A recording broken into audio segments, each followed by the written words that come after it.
Hey poetry lovers, I'm gonna be performing my poem to you in a closet today because I think this area of our house has the best acoustics, and today I actually want to share a song with you.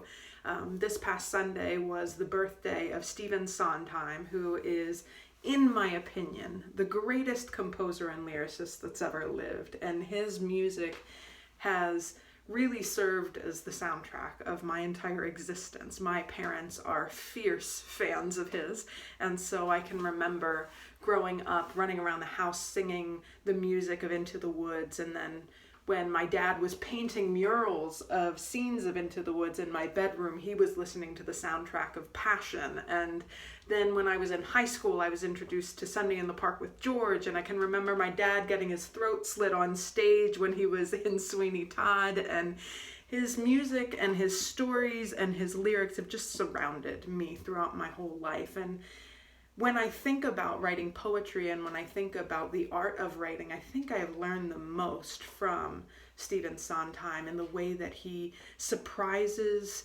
you in his lyrics, how he tempers the lyrics to typical speech patterns, how he uses interesting words, and so when I think about the artist that has impacted my life the most, it's not even a question, it's Stephen Sondheim. So I want to sing you a song from his show Sunday in the Park with George, which is a historical fiction account of the artist George Seurat while he's painting his most prolific work, Sunday Afternoon on the Island of the Grand Yacht.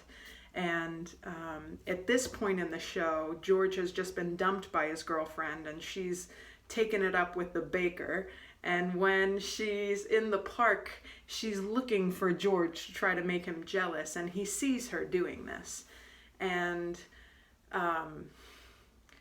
this song is just a reflection on how, when artists deeply commit to the greatness of their work, that there can sometimes be a struggle to connect with other human beings, with the people around them, and that it can be a very lonely process. And this is the song that Stephen Sondheim has noted as probably the most autobiographical within his body of work. So I want to sing to you about the struggle of the artist today. This is called Finishing the Hat from Sunday in the Park with George by Stephen Sondheim.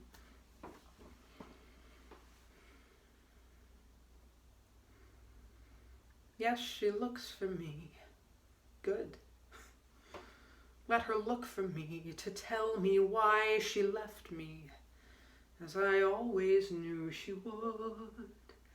I had thought she understood. They have never understood, and no reason that they should. But if anybody could,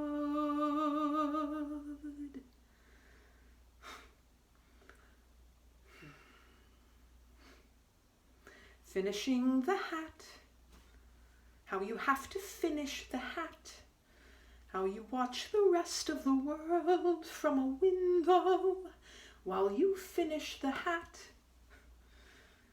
mapping out a sky, what you feel like planning a sky, what you feel when voices that come through the window go, until they distance and die, until there's nothing but sky, and how you're always turning back too late from the grass or the stick or the dog or the light, how the kind of woman willing to wait's not the kind that you want to find waiting to return you to the night.